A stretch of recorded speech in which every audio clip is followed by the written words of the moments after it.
Hello, everyone. Welcome to the Brownian Notion. I'm Gogol. And I'm Ananya. And today we are joined by our lovely producer, Anna. Hello. Hi, Anna. Hi, Anna. So, Gogol, what are we talking about today?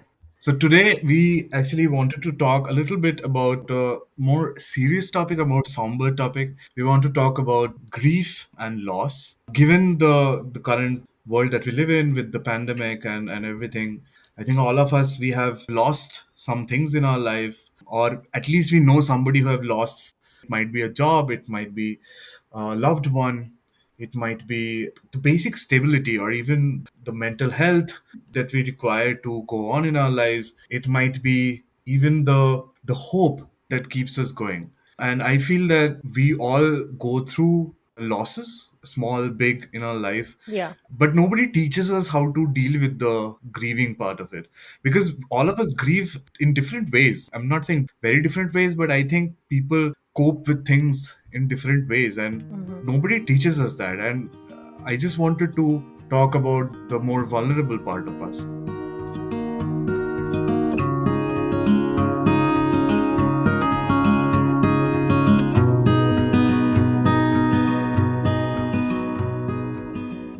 That it kind of reminds me what you said that no one teaches us to grieve. It's one of my favorite movies, Dear Zindagi, where there's a therapist who tells his client that as a kid, you're always told that when you're sad, don't be sad. Wipe your tears and stand up. Right. And you're not allowed to be angry. Anger is a bad emotion. Or you're not even taught how to love properly, really. Exactly.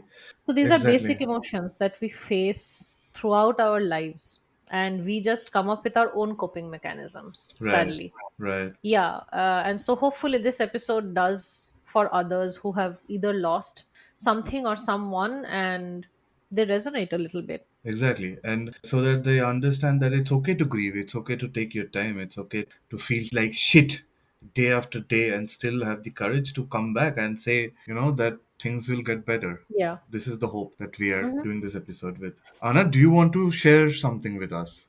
Yes, so when you told me about this topic and you asked me whether I wanted to be here, I think you already had in mind what I'm going to share. Yes. Of course, the passing of my grandmother from my Mm-hmm. mother's side. So I grew up with very tight connection with my mother's family because we are all in the same village. Mm-hmm. Every weekend we'll all get together, and my Right. grandmother was actually living with us. So Mm.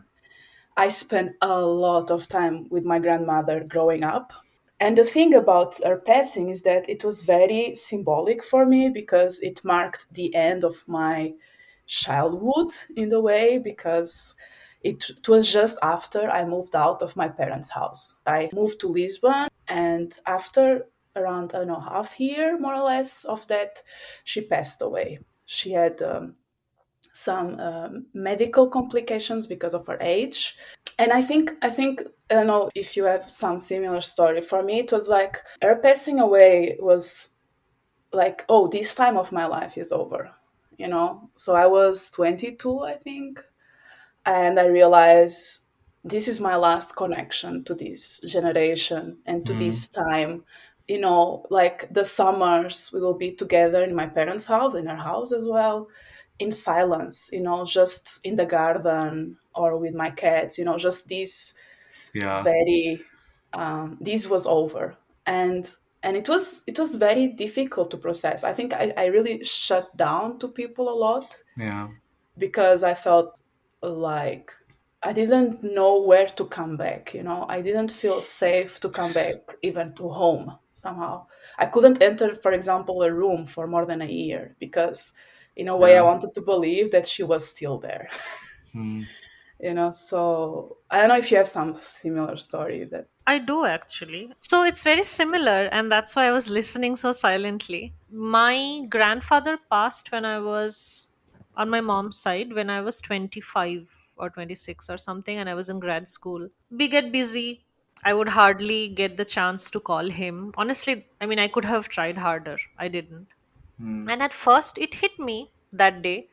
And later, when I went back home in the winter, like I usually do, I saw that while I was very aware that he's definitely not there, I would still enter his room or his house and just keep looking for him. Like very subconsciously, I was doing that. Like there was a chair he would sit in.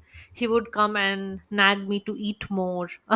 You kind of And look over your shoulder, right? Like, oh, is he yeah, there? yeah. Right? Like it's like, is he there? And the weird thing is, this might be very unscientific, but whenever I go to his house, even now, which they're going to sell off, so that is another loss I'm experiencing. It breaks my heart Yes. because that house has been there for generations, literally. And there's no one to live there anymore. It is a beautiful house, and whenever I go there, I just feel a presence. Like I'm a scientist, this is not scientific, this cannot happen, but there's a presence. Like he's there, I feel like I can tell. I don't know, like his books are there, his things are there, his clothes, he loved perfumes, and it's just everything is there exactly because my grandmother moved out. She was the only one, she couldn't live there alone. And with his passing, I feel like I lost my grandmother too because she's just not herself anymore. They had a pretty big age difference, so she knew this was coming, but no one is prepared. And yeah, she's just a different person now, not the grandmother I used to know who was very bold. She couldn't care less about the world, and now all she does is care. And that scares me a little because I feel like I should prepare myself for the inevitable, but the person in front of me is not the person I grew up with. So it's just very hard. It's a very complicated situation whenever I go back home. My story is also a little similar, but at first I just want to tell you I feel like there are a lot of things that might be unscientific, but if you feel it, it's there. It's as real as it is. Because your brain cannot really tell the difference. That's the Yes. point, Yeah, right? yeah. So if you get to the house and your memories of your grandfather is somehow tricking your brain Hmm. to feel him there because your memories are real to your brain, right? So if you feel it, it's real. It's like a loss of a limb, Yeah. almost. Like I have Yeah. read stories where people have lost their limbs and they'll be like, it's supposed to be there. Where is it? It's Right. like that. My story is a bit similar to yours. Regarding that, I'm also talking about my grandfather passing away. I was very close to him, and I was also the most pampered by him. So whenever I wanted something, I didn't have to even tell him, I would just say, like this, and he would buy it for me. I was very pampered.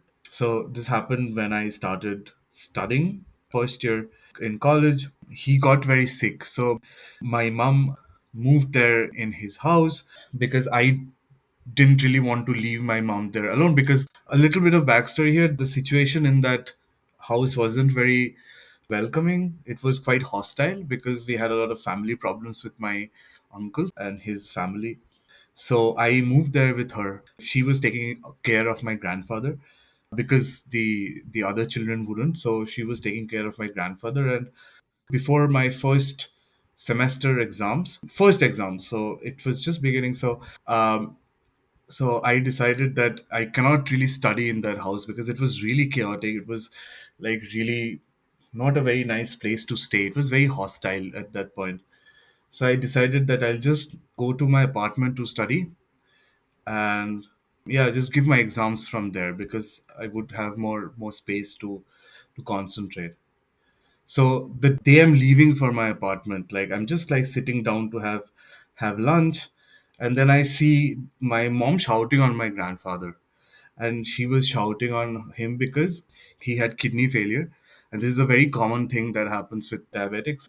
But in this age, he just really wanted to eat a lot of sweets. This would be like a ongoing tussle every day that my mom would fight with him, that you are going to dialysis and you are not supposed to eat sweets. And he would say, I will not live long, so just give me some sweets. And this would go on and on. I was in a lot of stress at that point. I don't know what to expect. My first semester exams, and this is happening. I'm trying to leave, packing everything. So I'm just trying to focus on what I have to take. And in this whole situation, I kind of went and shouted on my grandfather. I told him, "Hey, don't you understand that my mom is here in spite of all hardships, in spite of how hostile the situation is, just because of you, just because she wants to take care of you, and you are behaving in a way, you are not even helping her. Instead, you are behaving in a way that actually hurts her. Don't you understand? What do you want to do? What do you want to do? Do you want my mom to be sad? Do you want to hurt my mom? That's the only thing you want, I feel." And then In my rage, I just went out and I went to this apartment and I thought, okay, next day I have a physics exam. I'll give the exam. I'll go back. I'll tell him I'm sorry because of course I loved him a lot. He loved me a lot too. He passed that night and I didn't even get the chance to tell him that I'm sorry. And I've been trying to tell this story for a very long time now for this reason because I really carry along this grief with me all the time, and this has shaped me in a way that I think a lot before saying something like that, which is kind of permanent. Yeah. And yeah, so I, It's a hard burden to bear. yes, I understand that looking at these things with a rear view mirror, everything looks much easier. But at the same time, I think maybe I should have said sorry before leaving. That's it. Yeah. No, I understand because mine is not the same, but it's similar. So the day my grandfather passed, I was supposed to call him, and I did, but I got so busy. I spoke to my grandmother and I said, I'll call back later. That's it. That's the day he died. So that burden doesn't go away. Right. You just remember it. Right. And the thing about unscientific, or like the thing that we were discussing about, I also feel that sometimes that house is also sold right now. So I cannot really go to his room and look at his things. That is not a possibility for me anymore. But I still feel him at times. I don't know, in my subconscious somehow. Because a lot of times, growing up, and probably Ananya will know this very well, because this is something that you get told a lot when you're growing up, that, oh, you are like that Mhm. relative, and I've always been told like I'm really like my grandfather. Yeah, yeah, And yeah. so I feel that connection in my subconscious all the time. I know it doesn't make any sense whatsoever. Nobody ever told me that I was like my grandmother. But I do sometimes. I wish I could be more like her because she was badass. She was so badass. Yeah. She was this pillar of the family, and she was like hard and soft. She kept some mental clarity. So my grandparents didn't really went to school. She didn't know how to read or write or anything. They were farmers. She managed to go around in a world where you really need to know how to read and write. She would like spot if some money was missing. She would do all this math even without the schooling. And I remember when she was retired, she was already like 80 or something. She decided she wanted to learn how to write. And she was so excited about learning how to write. And I don't know, for me, it's so inspirational. That is. So it somehow she became like an inspiration. But I just hope that I can keep this clarity Yeah. and this strength to just do it things my way Yeah. Hmm. while keeping empathy with people around me, because she was Right. this super mother. She will always be worried about their kids and trying that everybody gets along, so trying to make things right. Yeah, I see what you're saying. So somehow you are compared to him, to his image. So, and for me to be more like, I aspire to be her in some sense. Weirdly, it's just so weird that my stories are almost like a combination of what you and Deba said, because my grandfather, he was an immigrant from Bangladesh, and when he came, he didn't even have like 10 rupees to his name, and so he also did odd jobs to get to where he was. And when I was born, he had almost like a mansion to his name, and so the privilege I have is because of him. And it's so weird. And like Deba, he also used to love investing. Hmm. Like, he had so much knowledge that I could never learn from because it was too late by then. And yeah, he was just this powerhouse, and he also had so much empathy. Like, if anyone asked for money, he would just give it. He wouldn't even ask why you need it, when will you give it back to me. And he Right. just had abundance, I feel, Yeah. because of that, because he was so generous. So yeah, a lot to learn Right. from him as well, I feel. Yeah, similarly, I would just share this story because he really liked telling this story to everyone he could find. As you said, kind of rags to riches. So he was born kind of with a silver spoon. He was the son of the doctor of king in Rajasthan. At some point, they were so rich that they could ride a bike in their courtyard. They had all the musical instruments in the house. He was only bathed in rose water and nothing else. And then what happened, both his parents died like in a matter of 3 months or something, and the people who were his guardians took everything over and kicked them out, him and his brother. So from Rajasthan, for those who do not know, is a state in Western India.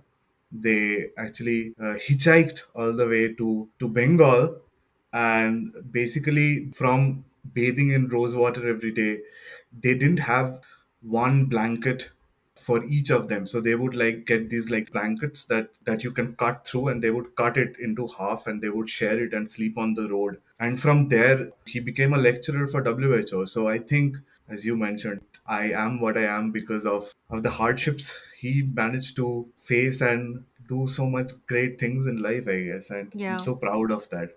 And I just hope that I can make him proud in a way. So it seems like my story from Portugal and then you guys from India, and we get somehow this universal connection to our grandparents. I was actually not expecting that all of us will bring somehow grandparents' stories. It's really interesting.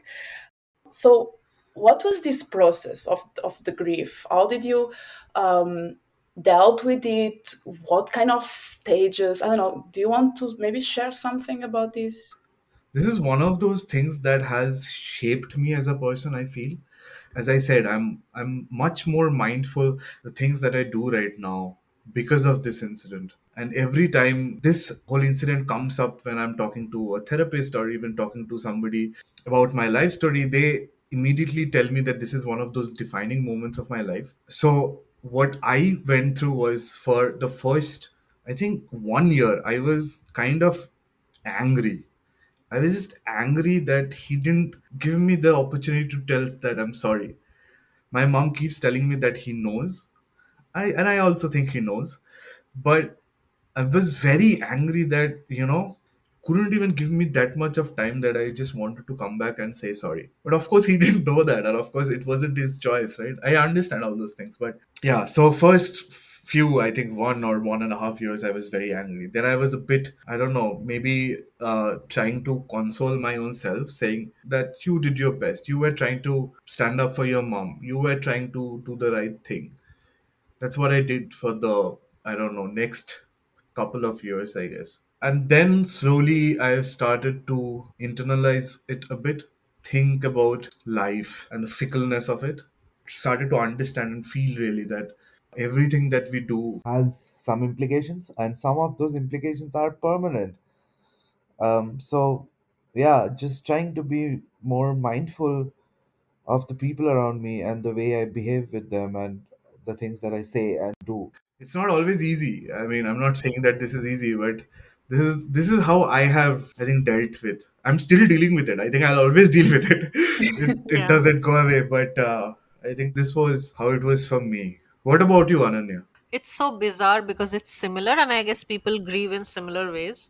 So, first, I will digress a little bit because I still remember vividly the day I got the phone call. And as an immigrant, that's the most dreaded phone call, right? Like you wake up to several missed calls. Since then, I have not been able to keep my phone on airplane mode ever. Yes, I actually, it was similar because I was in a different city. I didn't pick up the call from my parents at night and only in the morning, and I felt so guilty. Oh yeah. Oh, that guilt just doesn't go away. I feel it'll never go away. I keep my phone on loud and messes up my sleep cycle so badly, but yeah. So I remember the day I got the news, I did not know what to do, whom to tell. So I called up my then boyfriend, and he basically was silent the whole time. When I said, "Will you say something?" he said, "I just don't know what to say." So while that is probably a very normal reaction, after my grandfather passed, I was like, yeah, I don't want to be with somebody who behaves like this when I'm going through absolute shit. I don't know why. It was probably unfair to pin the blame on him a little bit. And since then, I feel like my coping mechanism has been that my mom resembles my grandfather a lot, like uncannily.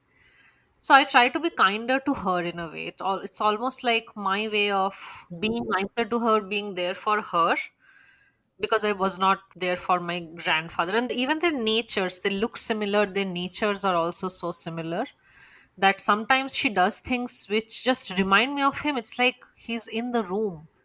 So I just try to be nicer to her in a way to make up for the fact that I wasn't there for him in his last days. Yeah, that's my way of coping. Yeah, Anna, do you have a coping mechanism?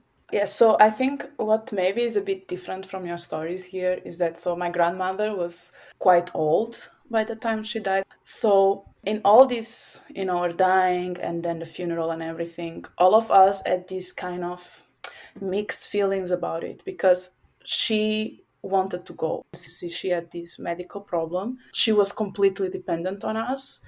And she just was always such an independent and strong woman. And then, being in this situation where somebody has to be there with them, and she was not happy with that. So she was like, okay, it's for me time to go. I had a good life. So in that way, it was a bit hard because it's like we wanted to be sad that she went, but at the same time, we were happy that she had a good life and that we Hmm. could be there for her, Right. like that she felt comfortable in her last days. And in this case, the grief is a bit weird, because you are like, I miss this person so much, but it was time to go. Right. You kind of feel sad, but you really don't even know where to put that sadness into. Yeah. I don't know how to explain this. Can you? Yeah, you have put it very well, actually.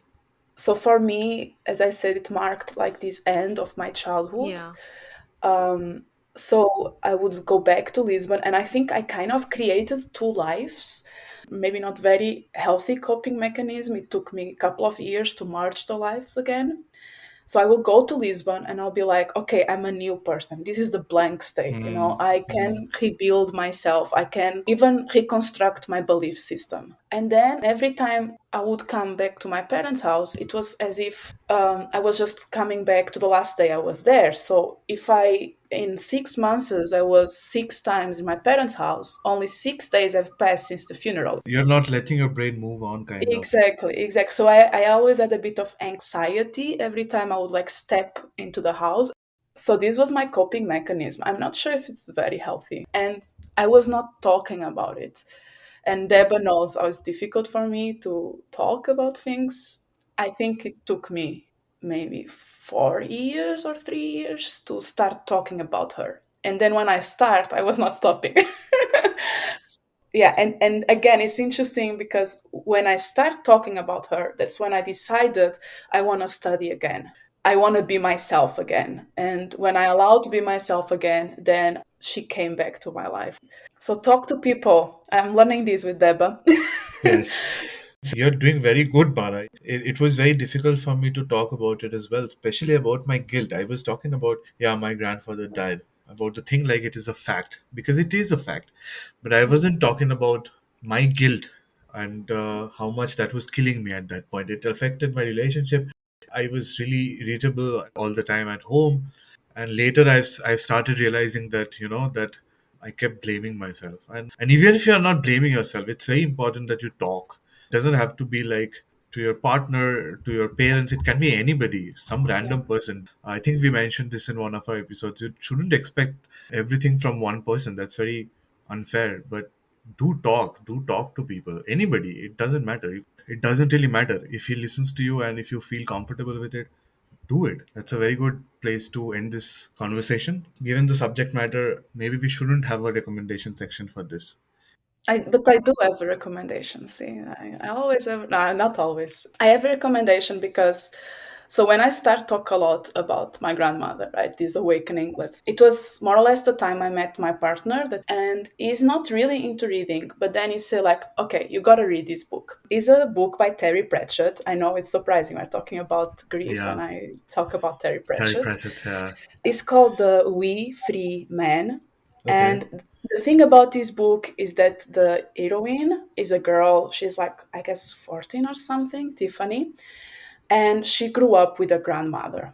And of course, grandmother at some point died. And there was this moment. I actually read the quote because I think it's beautiful. It's really good. So it starts like this. So this is Tiffany talking. Um, Now I know why I never cried for Granny, she said. She has never left me. She leaned down and centuries bent with her. And now Tiffany talks again. The secret is not to dream, she whispered. The secret is to wake up. Waking up is harder. I have waken up and I'm real. I know where I come from and I know where I'm going. You cannot fool me anymore or touch me or anything that's mine. That That was was beautiful. beautiful. Yeah. So the hardest part is to wake up. Yeah. On that note, I Yes. think we'll just end this episode. It was Yes. really nice that you joined us. Sorry if we were a bit too somber, but I think we should talk about these things because this podcast is there for a reason. It is there so that we can talk about all things that make us human, not only the good things, not only the happy things, but also the sad things sometimes. And that's how Yeah. our lives are. See you next week. Bye. Bye. Bye.